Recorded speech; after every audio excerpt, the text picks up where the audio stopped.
आज हामी हितोपदेश 11 मा आइपुगेका छौँ र हितोपदेश 11 मा पनि थुप्रै विषयहरू समावेश गरिएका छन्, तर अधिकांश सामग्री चाहिँ अधिकांश समय चाहिँ धर्मी र दुष्ट मानिसको तुलनामा गरिएको छ। जसै 10 मा बुद्धिमान र मूर्ख छोराको मूर्ख व्यक्तिको तुलना गरिएको थियो भने 11 अध्यायमा धर्मी र दुष्ट मानिसको जीवनशैली त्यसलाई तुलना गरेर परमेश्वरको वचनले हामीलाई जीवनको मार्गमा बुद्धिको मार्गमा आउनको लागि बोलाहट दिएको छ। आउनुहोस् हामी 1 पदमा हेरौँ। पहिला, छलको तराजुलाई परमप्रभु घृणा गर्नुहुन्छ, तर ठिक तौलदेखि उहाँ प्रसन्न हुनुहुन्छ। अब यो धर्मी र दुष्टको तुलना गर्दैछौँ, यहाँनिर गरिएको छ।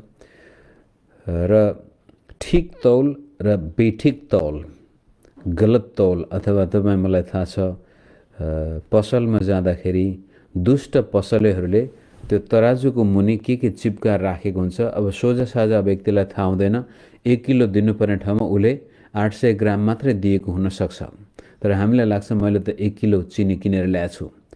त्यस्तो किसिमले 50 ग्राम, 100 ग्राम, 200 ग्राम ठग्ने व्यक्ति चाहिँ दुष्ट व्यक्ति हो भन्न खोजिएको छ।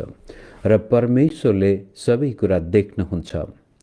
त दुष्टताले कमाइएको सम्पत्तिको पनि परिणाम दुष्ट नै हुनेछ, त्यसको विनाश नै आउनेछ भन्न खोजिएको छ। र धर्मी भन्ने बित्तिकै हामीले के बुझ्नुपर्छ भने राइचसनेस भन्छ अङ्ग्रेजीमा, राइट रिलेसनसिप विथ गड, परमेश्वरसँग सही सम्बन्ध, त्यसपछि अरू मानिससँग सही सम्बन्ध र आफूसँग पनि सही सम्बन्ध। धर्मी त्यो मानिस हो जसको परमेश्वरसँग ठिक सम्बन्ध छ, एकअर्कासँग ठिक सम्बन्ध छ र आफैसँग पनि ठिक सम्बन्ध छ। त्यस्तो व्यक्तिलाई बाइबलले धर्मी भन्छ। कहिलेकाहीँ हामी धर्मी भन्ने बित्तिकै धर्म कर्म, बाहिर देखावटी, पूजा पाठ गर्ने, यो गेरु वस्त्र लाउने अथवा सेतो वस्त्र लाउने, मानिसको लागि प्रार्थना गरिदिने, बाहिर देखावटी कुरो होइन, यो आन्तरिक कुरा हो। त यस किसिमले सुरु भई र सही र गलत तराजुबाट सुरु गर्दछ। दोस्रोमा, जब अहङ्कार आउँछ तब अपमान पनि आइलाग्छ, तर नम्रताले बुद्धि ल्याउँछ। अब यो फेरि हितोपदेशको धेरै ठुलो विषय धेरै अध्यायहरूमा दोहोरिएको पाउनुहुनेछ। अहङ्कार र नम्रता प्रतिद्वन्दी आचरणहरू। अहङ्कारले अपमान र धेरै अरू ठाउँमा विनाश भनेको छ। विनाश आउन अघि मानिस अहङ्कारी हुन्छ, घमण्डी हुन्छ। जब कोही मानिस घमण्डी हुन्छ तब त्यसको विनाश सुरु हुन्छ। यहाँ चाहिँ अपमान, जब अहङ्कार आउँछ तब अपमान पनि आइलाग्छ, तर नम्रताले बुद्धि ल्याउँछ। जब बुद्धि ल्याउँछ तपाईँको परमेश्वरसँग ठिक सम्बन्ध हुन्छ, मानिससँग ठिक सम्बन्ध हुन्छ, आफैसँग ठिक सम्बन्ध हुन्छ, जसको कारण तपाईँको जीवनमा उन्नति, मान सम्मान, शरीरमा स्वास्थ्य, हातमा 2-4 पैसा आउन सक्छन्। त्यो बुद्धि र नम्रताको इनाम। तर अहङ्कारको इनाम चाहिँ अपमान, विनाश। 3 पद, इमान्दारी नै सोझाहरूको पथ प्रदर्शक हो, तर विश्वासघातीहरू आफ्नै कपटले नष्ट हुन्छन्। इमान्दारी, honesty is the best policy. इमान्दार मानिस कहिले पनि डराउँदैन, उसलाई चिन्ता हुँदैन मान्छेले मेरो धूर्तता थाहा पाउँछन् कि भनेर ऊ सचेत पनि बस्नु पर्दैन, निर्धक्क भएर बस्न सक्छ। कारण उसको पथ ऊ आफ्नो जाने बाटोमा विचलित हुँदैन। तर दुष्टहरू, विश्वासघातीहरू, अधर्मीहरू आफ्नै पासोमा पर्नेछन्। अर्काको लागि खनेको खाडलमा प्राय दुष्ट मानिसहरू आफै पर्छन्। सुरुमा त उनीहरूलाई लाग्छ म निकै सफल हुँदैछु भनेर। अब हाम्रो उखान नै छ नि त, लाठो लड्छ 1 बलड्याङ, बाठो लड्छ 3 बलड्याङ। बाठोले सोध्छ म त निकै चतुर छु, र अरूलाई फसाउन खोज्दाखेरि अन्तिममा त्यो मानिस आफै फसेको हुन्छ। अब त्यति भनिसकेपछि अब लामो खण्ड दुष्ट र धर्मीको तुलना गरेको छ। अब म पढ्दै जान्छु 4 पदबाट हामी 4-5 पदमा एउटा कुरा 4बाट क्रोधको दिनमा धन सम्पत्ति केही मोलको हुँदैन, तर धार्मिकताले मृत्युबाट छुटाउँछ। क्रोध भनेपछि लडाईँ, युद्ध र कुनै पनि राजाको क्रोध होस्, राजाको रिसमा परेको खण्डमा, अन्यायमा परेको खण्डमा, अथवा कुनै पनि प्रकारको आपद विपदमा सम्पत्तिको काम छैन, तर धार्मिकताले त्यसलाई मृत्युबाट छुटाउँछ। सही जीवन जिउने, परमेश्वरसँग जीवन ठिक छ, मानिससँग जीवन ठिक छ भने त्यसले मुक्ति पाउनेछ। निर्दोषहरूको धार्मिकताले तिनीहरूको बाटो सोझो हुन्छ, तर दुष्टहरूको आफ्नै दुष्टले गर्दा तिनीहरू होच्याइनेछन्। यो धर्मी र दुष्टको तुलना गर्दैछौँ।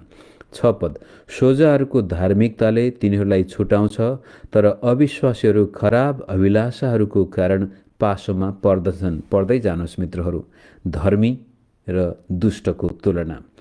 7 पद, जब दुष्ट मानिस मर्छ त्यसको आशा पनि नष्ट हुन्छ, आफ्नो सामर्थ्यमा त्यसले इच्छा गरेका सबै कुराहरू निरर्थक हुन्छन्, अथवा दुष्टको सबै कुराहरू उमरेपछि सत्यनाश।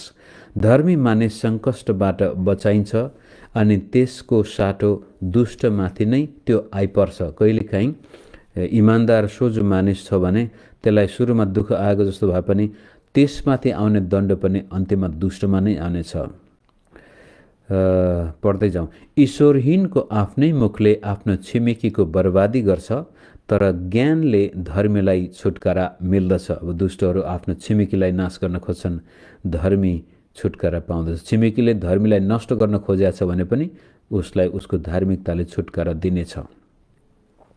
जब धर्मीको उन्नति हुन्छ तब सहरै आनन्दित हुन्छ, जब दुष्टको नाश हुन्छ तब रमाहट हुन्छ। हेर्नुहोस्, असल मानिसको उन्नति हुँदाखेरि सहर, देशै धन्य हो त्यो देश जसको शासकले परमेश्वरलाई चिनेको छ भनेर एक ठाउँमा उल्लेख गरिएको छ। धन्य हो त्यो देश जसको परमेश्वर परमप्रभु हुनुहुन्छ। त्यस्तै किसिमले जब धर्मीहरूको उन्नति हुन्छ, तिनीहरूको उन्नतिलाई देखेर सहरमा शान्ति आउँछ, किनभने उनीहरूको सेवा, सद्भाव, दुखी गरिबमाथि दया देखाउनेछन्। तर दुष्टहरू नाश हुँदाखेरि सबै खुसी हुन्छन्। जसै अब दुष्ट शासकहरूको पतन हुँदा हामीले समाचारमा देख्दछौँ। सद्दाम हुसेन मर्दाखेरि कति खुसी भएका थिए मानिसहरू, इदी आमिन मर्दाखेरि कति खुसी भएका थिए मानिसहरू।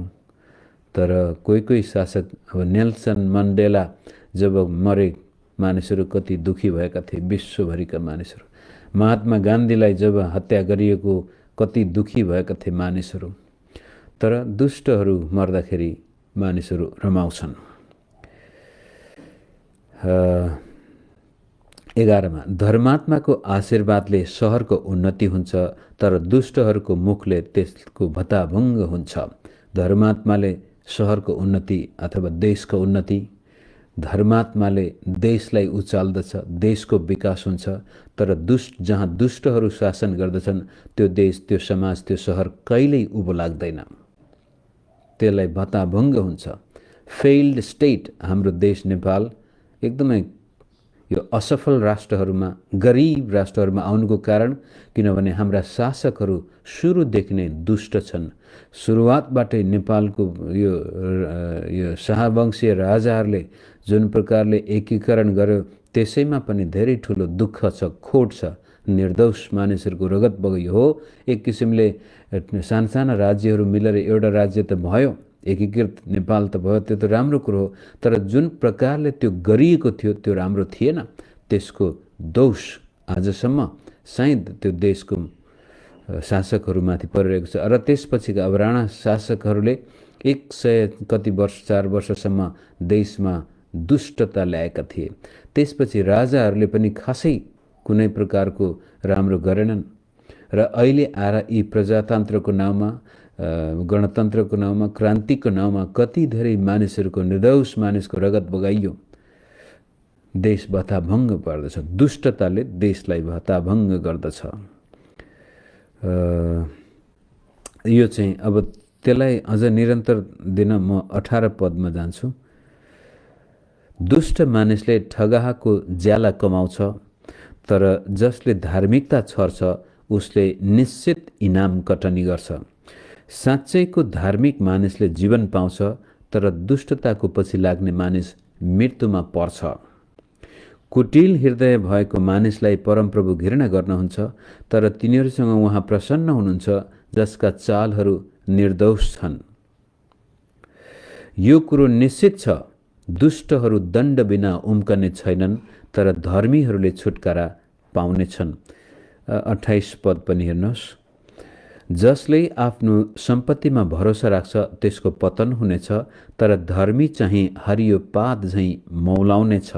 र अन्त्यमा 31 पद, धर्मात्माको फल जीवनको रुख हो, अनि जसले मानिसहरू उद्धारमा ल्याउँछ त्यो बुद्धिमान हो। यदि धर्मीहरूले पृथ्वीमा आफ्नो प्रतिफल पाउँछन् भने ईश्वरहीन र पापीहरूले झन् कति बढी पाउलान्। अन्तिम निष्कर्षमा धर्मात्माको, हिजो हामीले मुख नै जीवनको मुहान हो, अहिले चाहिँ धर्मात्माको फल जीवनको रुख हो, तर दुष्टले मृत्यु ल्याउनेछ। धर्मीहरूले पृथ्वीमा यदि इनाम पाउँछन् भने दुष्टहरूले पनि इनाम पाउने नै छन्। त यस किसिमले यो धर्मी र दुष्टको लामो हामीले कुरा गऱ्यौँ। र यतिखेर फेरि म हाम्रो व्यक्तिगत जीवनलाई यसमा फेरि दाँच्न चाहन्छु। धर्मी हुनु भनेको नै तपाईको मेरो अन्तस्करणमा परमेश्वरसँग सही सम्बन्ध, मानिससँग सही सम्बन्ध र आफूसँग पनि सही सम्बन्ध हुनु हो। अर्थात् यसलाई शुद्ध सोच, निर्दोष सोचाइ। यीशु प्रभुले भन्नुभयो, तिमीहरू सर्प जस्तै चनाको र ढुकुर जस्तै सोझो। भजन संग्रह 24 पनि भनेजस्तै परमप्रभुको उपस्थितिमा, परमप्रभुको डाँडामा को जान सक्छ? त्यही व्यक्ति जसको हृदय शुद्ध हृदय र निर्दोष हात, शुद्ध हृदय निर्दोष हात। त यहाँनिर धर्म, कर्म, धर्मात्मा भन्ने बित्तिकै मन, वचन र कर्ममा असल व्यक्ति। मन पहिलो कुरो, तपाईको सोच गलत छ भनेदेखि तपाईँ कहिले पनि असल कार्यमा जान सक्नुहुने छैन। तपाईका कामहरू पनि असल हुन सक्ने छैनन्। सोच गलत छ, सोचमा दूषित कुराहरू छ, सोचमा विकार छ भने तपाईँ र म कहिले पनि वचनमा र कर्ममा असल गर्न सक्दैनौँ मित्र। त धर्मात्माको जीवनलाई हामीले मूल्याङ्कन गर्यौँ, असल व्यक्तिको जीवनलाई मूल्याङ्कन गर्यौँ भने उसको सोचमा शुद्धता छ, उसको सोचमा पवित्रता छ, उसभित्र खराब सोच छैन। ऊ जहिले पनि भलाइ नै सोच्दछ, मानिसप्रति, परमेश्वरप्रति। जसै यो क्रोध, डाहा, इबी यो सबै खराब सोचको हो। यदि कोही मानिस डाहा गर्छ, अर्काको आरेस गर्छ, रिस छ, बदला लिन चाहन्छ, यो गलत सोच हो। यस्तो सोच भएको मानिसको बोली पनि त्यस्तै हुन्छ र त्यसपछि उसको व्यवहार पनि त्यस्तै, जसलाई दुष्टता बाइबलले भन्दछ। तर धर्मी भन्ने बित्तिकै सही सोच, परमेश्वरप्रति सोच राम्रो छ, मानिसप्रति सोच राम्रो छ र आफैप्रति पनि सकारात्मक र सही सोच छ। जब हाम्रो सोचाइ ठीक हुन्छ, सोचाइमा शुद्धता आउँछ, अथवा हामीले पहिला पनि हेऱ्यौँ आफ्नो हृदय, हितोपदेश 3 र 4 आफ्नो हृदयलाई सुरक्षित राख, किनभने यो नै जीवनको मुहान हो भनेको छ। र मानिसको सोच्ने भित्रको वास्तविक अस्तित्व जस्तो छ त्यस्तै प्रकारको जीवन उसको हुनेछ। तपाईँ र म धर्मी जीवन बिताउन चाहन्छौँ, आत्मिक जीवन भन्छौँ हाम्रो आफ्नो भाषामा, क्रिस्चियनहरूको भाषामा। आत्मिक जीवन, आत्मिक सफलतामा तपाईँ अगाडि जान चाहनुहुन्छ भने आफ्नो सोच परिवर्तन गरेर त्यसमा शुद्धता ल्याउनु। जबसम्म सोचाइमा शुद्धता आउँदैन, विचारमा शुद्धता आउँदैन, तबसम्म बोलीमा शुद्धता आउँदैन र काममा शुद्धता आउने त कुरै भएन। यस किसिमले हितोपदेश 11 धर्मी र दुष्ट मानिसको तुलना गर्दाखेरि दुष्टको विनाश हुनेछ, धर्मीले जीवन पाउनेछ। यसै संसारमा र आउने संसार त छँदैछ। त यदि म धर्मी जीवन बिताउन चाहन्छु भने पहिलो चिन्ताको विषय हो मेरो सोच, मेरो मगज, मेरो विचार, मानिसप्रति मेरो कस्तो भावना छ। लोभ, लालच पनि गलत सोचको उपज नै हो। र अभिलाषा, यो यौन दुराचार, किन मानिसहरू आज यो यौन पिपासुहरू जन्मिएका छन्? उनीहरूको मगजमा असर पर्यो, गलत सोच। सायद त्यो बचपनमा, बालकपनमै त्यस्तो प्रकारको सामग्रीहरू उसको सामनेमा देखाइयो अथवा त्यस्ता उदाहरण भए। कतिपय व्यक्तिहरूले बचपनमै बलात्कार हुनु परेको कारण पछि गएर त्यो सोच ड्यामेज बिग्रियो। सुरुदेखि नै यो यौन पिपासुहरूको सोचको समस्या हुन्छ। यो असामाजिक तत्त्व मानिसको जीवनमा किन आउँछ? अपराधी किन बन्छन्? सोचको समस्या, गलत सोच आयो। कहीँ न कहीँबाट उसको दिमागमा गलत सोच हुन गयो, जसको कारण ऊ अपराधी भयो। सायद तपाईँ र मैले हत्या, हिंसा, चोरी, डकैती त गरेका छैनौँ होला, तरै पनि हाम्रो मगजमा प्रभुले भन्यो, यदि कुनै भाइप्रति तिमी रिसाएको छौ भने तिमी हत्यारा भइसक्यौ। कुनै परपुरुष र परस्त्रीसँग व्यभिचारको सोच राखेका छौ भने तिमी व्यभिचारी भइसक्यौ। प्रभु येशूले सिधै हाम्रो सोचलाई सम्बोधन गर्नुभएको छ। त धर्मी त्यो मानिस हो जसले आफ्नो सोचलाई आफ्नो नियन्त्रणमा राखेको छ। दोस्रो कोरिन्थी 10 अध्यायमा पनि हामी देख्दछौँ हाम्रो मगजमा यस्ता किल्लाहरू हुन्छन्, गलत सोचहरू, ठुल्ठुला किल्लाहरू जस्तै पहाडमा बनिएका ती धरहरा जस्ता। त्यसलाई शत्रुहरूको सामना गर्नको लागि राजाहरूले पुरानो समयमा बनाउँदथे। त्यस्तो किसिमको बलियो किल्ला गलत सोचले बनाएको छ भने त्यसलाई भत्काउने हतियार परमेश्वरले हामीलाई दिनुभएको छ भनेर त्यहाँ भनिएको छ। जुन हतियारहरू पवित्र आत्माको शक्तिमा सामर्थ्य छन्, किल्लाहरू भत्काउने हतियार प्रभुले हामीलाई दिनुभएको छ। त्यो हतियार के हो त? पहिलो कुरो पवित्र आत्माको अभिषेक, दोस्रो कुरो परमेश्वरको वचन। जब हामी हाम्रो मगजमा परमेश्वरको वचन निरन्तर घुसाउँदछौँ, परमेश्वरको वचन निरन्तर हामी सुन्दछौँ, त्यसपछि हामीभित्रका खराब र गलत सोचलाई डिसलज के भन्छ, निकालिदिन्छ। अब कुनै अरू प्रयास बिना हामी त्यहाँ ती किल्लाहरू भत्काउन सक्दैनौँ। पवित्र आत्माको सहयोग र परमेश्वरको वचनको शक्तिले मात्रै मानिसभित्रका गलत सोचहरू नष्ट हुन सक्छन् अथवा टुक्रिन सक्छन् र त्यसपछि त्यहाँ सही सोच उत्पन्न हुन्छ। परमेश्वरलाई हेर्ने दृष्टिकोण पनि सही, अरू मानिसलाई हेर्ने दृष्टिकोण पनि सही र आफूलाई हेर्ने दृष्टिकोण पनि जब सही हुन्छ, ठिक सोच हुन्छ, त्यो मानिस त्यसपछि ठिक कुरा बोल्न थाल्छ। र जब मानिस ठिक कुरा बोल्न थाल्छ, त्यसपछि त्यसै अनुसार ऊ काम गर्न थाल्दछ। मित्रहरू, यो हेर्नुहोस्, सोच, बोली वचन र काम, मन, वचन र कर्ममा तपाईँ र मैले सही कुरा ल्याउन, सही स्तर ल्याउन सक्यौँ भनेदेखि हामी धर्मात्माको खामामा जानेछौँ, धर्मात्मा गनिनेछौँ। त्यसै कारण धर्मी भन्ने बित्तिकै कहिले पनि धर्म कर्मसँग नजोड्नुहोस्। ख्रीष्ट येशूले हामीलाई धर्मी बनाउनु भयो। कसरी? हाम्रो सोच परिवर्तन गरिदिनु भयो, हाम्रो हृदय परिवर्तन गर्नुभयो। बाइबलले भन्छ, म तिमीहरूको हृदय परिवर्तन गर्नेछु, तिमीहरूको ढुङ्गाको हृदय निकालेर त्यसमा मासुको हृदय हालिदिनेछु र त्यो हृदयमा म मेरो आज्ञाहरू लेख्नेछु भनेको छ। सोच परिवर्तन। तपाईँ र मभित्रको वास्तविक जीवन जिउने जुन शैली छ, त्यसलाई परिवर्तन गर्न परमेश्वरले हाम्रो अन्तस्करणबाटै सोच परिवर्तन गर्न चाहनु भएको छ। र जस कसैले ख्रीष्ट येशूलाई आफ्नो जीवनको मुक्तिदाता भनेर स्वीकार गर्दछ, त्यो व्यक्तिलाई परमेश्वरले नयाँ गरी जन्म दिनुहुन्छ। के हो नयाँ गरी जन्मनु पनि? त्यस्तै किसिमले हाम्रो भित्रपट्टिको नयाँ अस्तित्व कायम हुन्छ र त्यसपछि त्यो भित्रपट्टि आएको नयाँ स्वभावले हाम्रो सोचलाई दिनानुदिन ख्रीष्टको सोचमा परिवर्तन गर्दछ र त्यसैलाई हामी ख्रीष्टको मन भन्छौँ, ख्रीष्टको धार्मिकता। उहाँ हाम्रो निम्ति हाम्रो धार्मिकता बन्नुभयो। धर्मीजन विश्वासद्वारै जिउने छ भनेर अब्राहमलाई पनि भनेको छ, कारण अब्राहमले जीवन जिउने शैली परिवर्तन गर्यो। अब्राहममा आफ्नो शत्रुप्रति कहिले पनि तपाईँ दुश्मनी देख्नुहुन्न।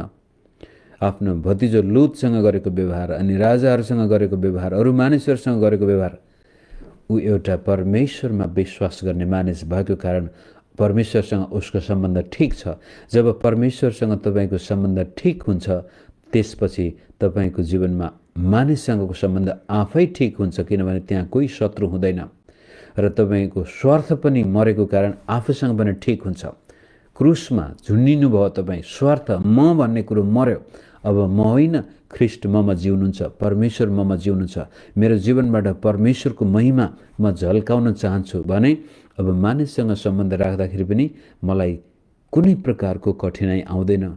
मेरो अपमान गर्नेहरूका लागि पनि म प्रार्थना गर्न सक्छु, मेरो विरोध गर्नेहरूका लागि पनि म प्रार्थना गर्छु, किनभने म भन्ने शब्द छैन, ममा जो छ परमेश्वरको आत्मा हुनुहुन्छ। त्यसै कारण पावलले गलाती 2:20 भन्छ, अब जिउने म होइन तर ख्रिस्ट ममा जिउनुहुन्छ। त्यस किसिमले यहाँनिर लामो यो धर्मात्मा र दुष्टको तुलना गरेको छ। सही सोच भएको मानिस, सही वचन बोल्ने मानिस र सही काम गर्ने मानिस, जसको सही आचरण छ, सही बानी व्यवहार छ, त्यो व्यक्ति जीवनमा प्रवेश गर्नेछ, बुद्धिमा प्रवेश गर्नेछ र बुद्धिले त्यसपछि त्यसको जीवनमा परमेश्वरीय इनाम ल्याउनेछ।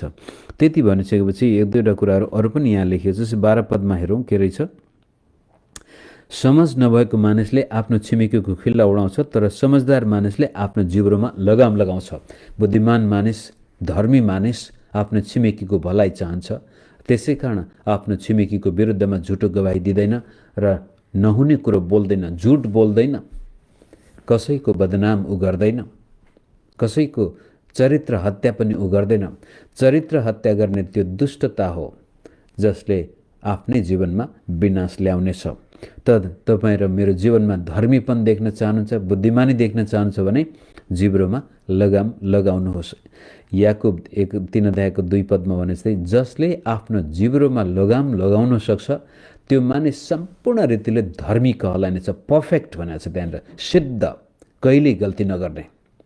जिब्रोमा लगाम लगाउन सक्ने मानिस सिद्ध। किन जिब्रोमा लगाम लगाउन सकियो? किनभने सोच शुद्ध भयो, सोचाइ शुद्ध भयो, सोच निर्मल भयो, दूषित सोच, विकार छैन। अब सोचमा प्रेम, आदर, इज्जत, सम्मान, भलाइ उसको सोच भएको कारण अब उसको जिब्रो पनि सही। त्यसकारण धर्मीको जिब्रो जीवनको मुहान बन्न थाल्छ। अनि 15 पदमा के रहेछ हेर, अरूहरूको जमानी बस्नेले निश्चय नै नोक्सानी भोग्नु पर्नेछ, तर अर्काको नासोमा हात हाल्न इन्कार गर्ने व्यक्ति सुरक्षित रहनेछ। यो चाहिँ अब जीवनको सल्लाह, अर्काको जवानी नबस्नुहोस्, किनभने यसले अन्तिममा दुःख नै दिनेछ। हाम्रै चर्चमा एकजना बहिनीले धेरै दुःख पाएको थियो कसैको जवानी बसेको कारण। त्यसकारण अर्काको नासोमा हात हाल, माइन्ड यो ओन बिजनेस। अर्को शब्दमा माइन्ड यो ओन बिजनेस भने आफ्नै काममा बढी ध्यान देऊ, अर्काको काममा हात नहाल।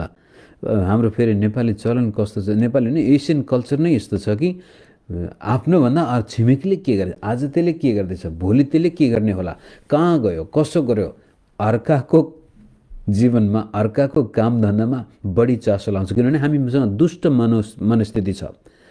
त्यसले मभन्दा राम्रो पो गर्यो कि, त्यसले मेरो परिवारभन्दा राम्रो गर्यो कि, त्यसका छोराछोरी मेरा भन्दा राम्रो भयो कि भनेर अर्काको चियो चासो गर्ने मानसिकता दुष्ट मानसिकता हो। तर धर्मी मानसिकता, सही मानसिकता, माइन्ड यो ओन बिजनेस, आफ्नो लागि आफ्नै जीवनमा ऊ व्यस्त हुन्छ, समय नै हुँदैन, त्यो कुरो छ। त्यसपछि 16-17 पदमा के रहेछ हेरौँ। दयालु स्त्रीले आदर पाउँछन् र निर्दयी मानिसले केवल सम्पत्ति कमाउँछ। दयालु हुनाले मानिसको आफ्नै हित हुन्छ, तर निर्दयी मानिसले आफैमाथि सङ्कष्ट ल्याउँछ। दया, be kind to one another भनेको छ नानीमा। हामी एक अर्काप्रति दयालु, यहाँसम्म कि हाम्रा शत्रुप्रति पनि दयालु हुनुपर्ने अवस्था आउँदछ मित्रहरू। जब तपाईँ दयाबाट प्रेरित भएको हुनुहुन्छ तब तपाईँको शत्रु हुँदैन। कसैले तपाईँलाई बेइज्जती गर्दैछ भनेदेखि तपाईँ त्यो व्यक्तिप्रति दयालु टिठाउनुहुन्छ। विचार यसको मानसिकता कति दूषित रहेछ। सायद बचपनमै यसलाई यस्तो आघात परेको थियो होला, चोट परेको थियो होला। यसले मानिसलाई इज्जत सम्मान गर्न जानेन। यसको भित्र कुनै प्रकारको घाउ छ। किनभने सधैँ मानिस, चङ्गा भएको मानिस, इमान्दार धर्मी मानिसले कहिले पनि अर्काको गाली बेइज्जती, अर्कालाई तल खसाल्दैन भनेर तपाईँ त्यो व्यक्तिको दरिद्रता देखेर दयाले भरिनुहुन्छ। काइन्डनेस, दयालु स्त्रीले आदर पाउँछ, अन्तिममा गएर त्यसले आदर पाउनेछ। 22 पद, यो दिदीबहिनीहरूले राम्रो छ सुन्नुहोस्। सुँगुरको नाकमा सुनको नत्थ भए चाहिँ एक विवेकहीन सुन्दरी स्त्री पनि हो, अर्थात् बुद्धि बिनाको सुन्दरताको काम छैन, विवेक बिनाको, चरित्र बिनाको सुन्दरताको काम छैन, यो झन् विनाशकारी हुन्छ। एकदमै सुन्दरी स्त्री छ, बाटोमा हिँड्दाखेरि बाबरे कति धेरै सुन्दरी भन्छौँ, तर उसको विवेक छैन भने त्यो सुन्दरता सुँगुरको सुँगुरको नाकमा सुनको नत्थी लाए जस्तै। त त्यसै कारण बाइबलले बाहिरको सुन्दरता ठिकै छ, बाहिर सुन्दरी हुनुहुन्छ, प्रभुलाई धन्यवाद, तर भित्र सुन्दर हुनुहोस्, आन्तरिक सुन्दरता, चरित्रवान स्त्री बाहिर जस्तो सुकै किन नहोस्, त्यसलाई मानिसले इज्जत अनि सम्मान गर्छन्। तर भित्र चरित्र छैन, तर बाहिर हेर्दाखेरि देख्दाखेरि निकै स्वर्गकी अप्सरा के परी भने जस्तै, तर वास्तविक हिसाबले सुँगुरको नाकमा लागेको त्यो सुनको कुनै इज्जत हुँदैन। त्यस्तै प्रकारले देख्छ। सुन्दरता भित्रको मनाउनुहोस् दिदीबहिनीहरू। बाहिर सुन्दर हुनुहोस् नहुनुहोस् भने होइन, तपाईँ प्रभुले राम्रो जिउडाल दिएको छ अनि अनुहार राम्रो छ, त्यसमा अब अलिकति सिँगारपटा पनि गर्नुपर्छ, भुत जस्तो भएर नबस्नुहोस्। तर वास्तविक सुन्दरता हृदयको सुन्दरता, समझदार विवेकको सुन्दरता। र अन्तिममा 24, 25, 26 पद पढेर म बन्द गर्छु। कोही मानिसले उदार हातले दिन्छ र अझ बढी पाउँछ, अर्कोले दिन सक्ने पनि दिँदैन र दरिद्रतामा पर्छ। उदार मानिसको फलिफाप हुन्छ, अरूलाई उत्साह दिने व्यक्तिले आफू पनि नयाँ उत्साह प्राप्त गर्नेछ। अन्न लुकाएर भण्डार भर्नेलाई मानिसहरूले सराप्छन्, तर स्वेच्छाले बिक्री गर्ने व्यक्ति आशिषले भरिपूर्ण हुनेछ। यहाँनिर उदारता, दिने आत्मा तपाईँ ममा अरूलाई उचाल्ने, अरूलाई बनाउने र अरूलाई 2-4 पैसाको सहयोग गर्न सक्ने हामीसँग क्षमता छ भने त्यो दिन चाहने मानिसले आशिष पाउनेछ। उदार मानिस कहिले पनि गरिब हुँदैन भनेर तपाईँले बेला बखत भनेको सुन्नुहुन्छ, यो सत्य कुरा हो। दिने मानिस कहिले पनि गरिब हुँदैन। देऊ त तिमीहरूलाई दिइनेछ भनेर एउटा ईश्वरीय प्रिन्सिपल नै बाइबलले उल्लेख गरेको छ। उदारता, तपाईँसँग सायद दिनको लागि सम्पत्ति नहोला, तर भावना हुनसक्छ। प्रार्थना, तपाईँ अरूका लागि प्रार्थना गर्ने व्यक्ति हो भने तपाईँमा दिने आत्मा छ। भोलि गएर तपाईँको हातमा 2-4 पैसा छ, कसैलाई मद्दत गर्नु परेको खण्डमा खुला हृदयले तपाईँ दिन चाहन्छ भने परमेश्वरले तपाईँलाई अवश्य पनि आफ्नो आशिष दिनुहुनेछ। यो कहिले हामीले बिर्सनु हुँदैन। प्राप्त मात्रै गर्ने, लिने मात्रै हो भने त्यो गरिब मानसिकता हो। लोभ यस्तो डरलाग्दो रोग हो जसले हाम्रो जीवनलाई खाक बनाइदिन सक्छ। त्यसै कारण उदार मानिस दिन्छ र अझ बढी पाउँछ।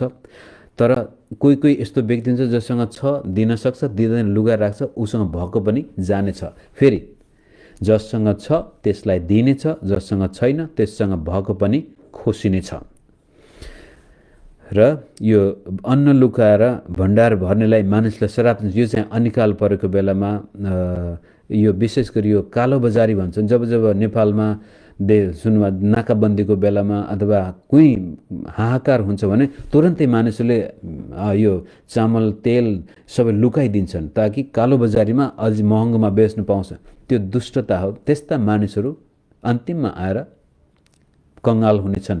तर जो उदार चित्तले, जसको भण्डारमा अन्न छ र देशमा अनिकाल पर्यो अथवा के भने उसले ल आएर लानुहोस्, त्यो चलेकै मूल्यमा उसले इमान्दारिता साथ दिन्छ भने त्यो उदार व्यक्ति हो। तर दुष्ट चाहिँ अनिकालको बेलामा अन्न लुकाउँछन् ताकि पछि मान्छेलाई हाहाकार भएपछि झन् बढी यसको मूल्य हुन्छ भनेर। त्यो दुष्ट मनोवृत्ति, यस्ता व्यक्तिहरू, यस्ता समाजहरू कङ्गाल हुन्छन्। यति भन्दै आजको वचन म यही राख्छु र यहाँ मेरो निवेदन, तपाईँको मन, वचन अनि कर्ममा धार्मिकता कायम गर्नुहोस्, अथवा असल सम्बन्ध सोचाइमा मानिसप्रति, परमेश्वरप्रति, आफैप्रति, बोली वचनमा प्रभुलाई तपाईँले गर्ने धन्यवाद, स्तुति, प्रशंसा र मानिसलाई दिने प्रशंसा। यहाँ के भनेको छ, अरूलाई उत्साह दिने व्यक्ति आफै उत्साहित हुनेछ। त्यो पनि जेनरसिटी। मानिसको जीवनमा उत्साह थप्नु, मानिसको जीवनमा आशिष आएको देख्नु पनि एउटा उदार व्यक्तिको चरित्र हो र अरूलाई तपाईँ उत्साह दिँदै हुनुहुन्छ, परमेश्वरले तपाईँलाई नै उत्साहित बनाउनु हुनेछ। र यो मन, वचन र कर्ममा धार्मिकता कायम गर्नुभयो भनेदेखि तपाईँ परमेश्वरको आशिषको भागीदार हुनुहुनेछ। मानिसहरूले पनि तपाईँलाई इज्जत अनि सम्मान गर्नेछन् र संसारमा जहाँ जस्तोसुकै दुःख कष्टको अवस्थामा पनि हामी छुटकारा पाउनेछौँ, जीवनको बाटोमा जानेछौँ र उन्नति हाम्रो हातमा आउनेछ भन्दै यो वचन यहीँ राख्छु। जय मसीह।